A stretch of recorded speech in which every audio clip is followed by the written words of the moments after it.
اليوم جينا باش نجربوا كعبة حوت عند صديقنا المغربي في بلجيكا في لياج. باش نوريكم الحوتة كيفاش يقدموها على الفاصون المغربية.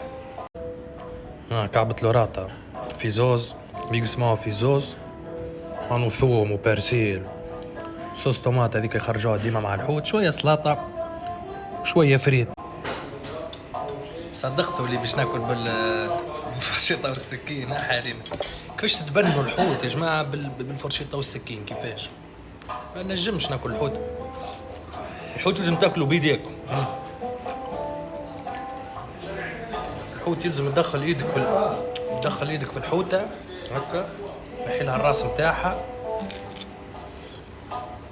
تمشمشوا الراس، المخ نتاع الحوتة كيف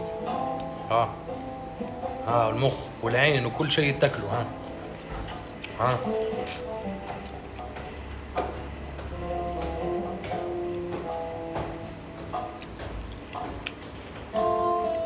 طرف الحوت كان ما تشدوش بيدك هكا، تعصر عليه شوي قارص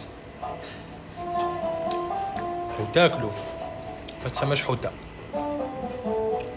برشا في فرنسا ياكلوا برجر بالفرشيطة والسكين، والحوت بالفرشيطة والسكين، بيتزا بالفرشيطة والسكين. اللي ما خاصة الحوت لازم تدخل فيه بيديك هكا، لازم تدخل فيه بيديك الحوت. هاي العين شفتوها؟ العين هذه العين متاع الحوت.